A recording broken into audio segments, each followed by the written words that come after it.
Our project investigates multi-material design by creating skin-like structures that effectively combine recyclable plastics with wood byproducts such as sawdust, optimized for their properties within a monocoque framework.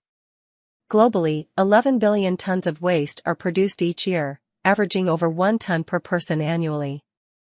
This year alone, over 2.5 billion tons of carbon dioxide were emitted. Plastics, fuels, and wood biomass emit more carbon dioxide than their mass, highlighting the urgent need for better disposal or reuse methods. The largest waste-producing industries often export significant amounts of waste under the pretense of recycling. Effective waste management is more crucial than ever in history.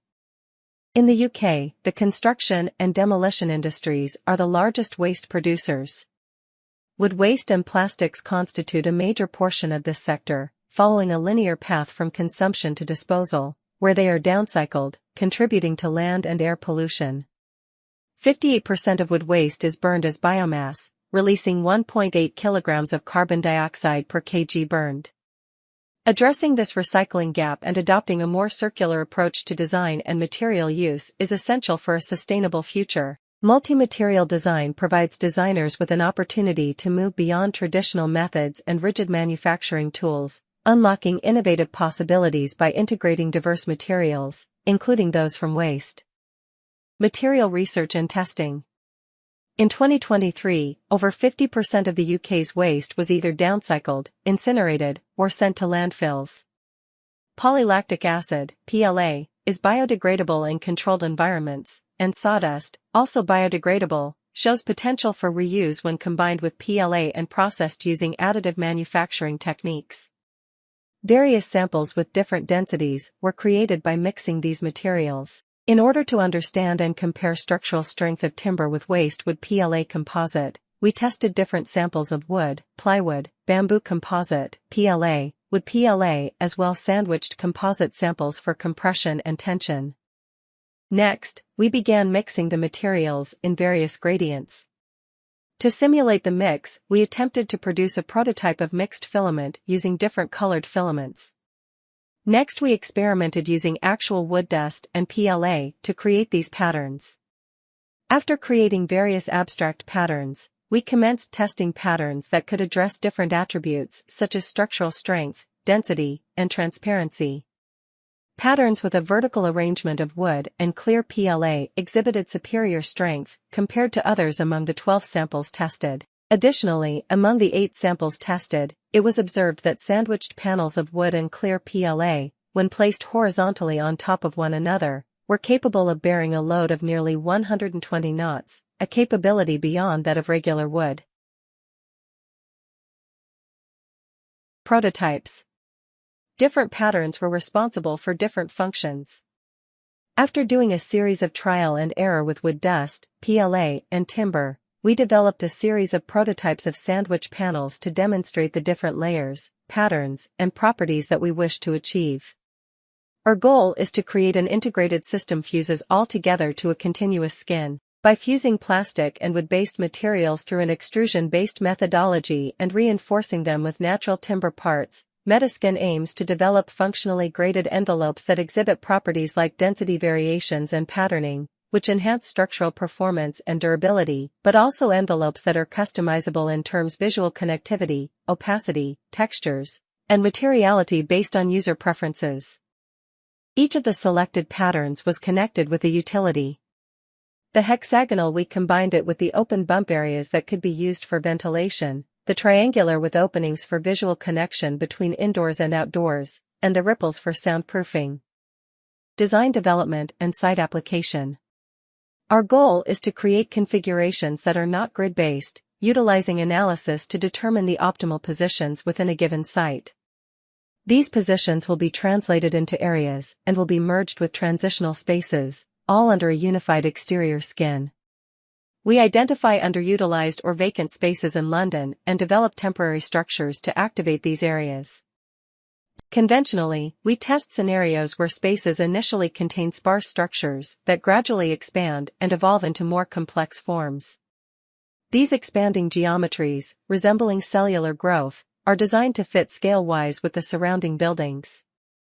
By carefully integrating these structures, we can effectively populate vacant spaces, enhancing the urban landscape while making productive use of otherwise overlooked areas. The design methodology emphasizes on the adaptive configuration of architectural forms through modular, bubble-like structures. Each bubble's color corresponds to its expansion area and potential radius. There are two categories of bubbles: habitable ones designed for human occupancy, and filler bubbles that serve to create connections within the overall form. As the bubbles expand, their volumes merge and interconnect, forming larger configurations that create distinct units capable of hosting various programs. These forms are adjusted based on parameters such as population density, volumetric expansion, and habitable space requirements, showcasing a flexible and responsive approach to urban design. Skin optimization. To develop the reinforced envelope, we analyzed a surface case study. Stress analysis identified regions with higher structural stress, where we applied a denser lattice of hexagonal and triangular geometries. Hexagons distribute loads evenly, while triangles provide added strength and rigidity where needed. We conducted a second analysis to assess wind exposure. Areas with high wind exposure received larger openings, allowing more airflow, while less exposed areas had smaller openings. Higher transparency PLA was assigned to these highly exposed regions. To place timber parts, we isolated principal stress lines, marking areas of significant force within the structure. Timber components of varying sizes were positioned in these zones. On a larger scale, timber sticks connect different skin sections.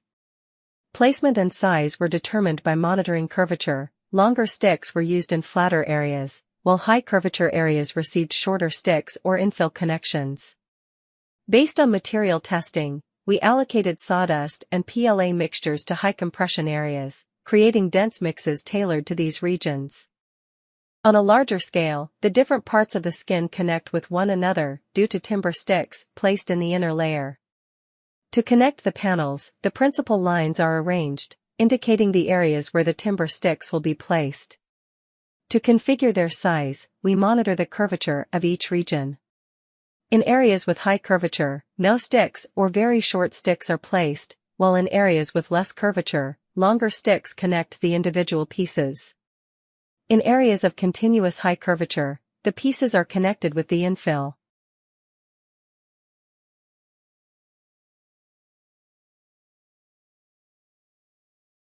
Fabrication. By utilizing custom path fabrication techniques, we aim to enable greater control and customization, controlling both the material composition and structural performance to specific design needs.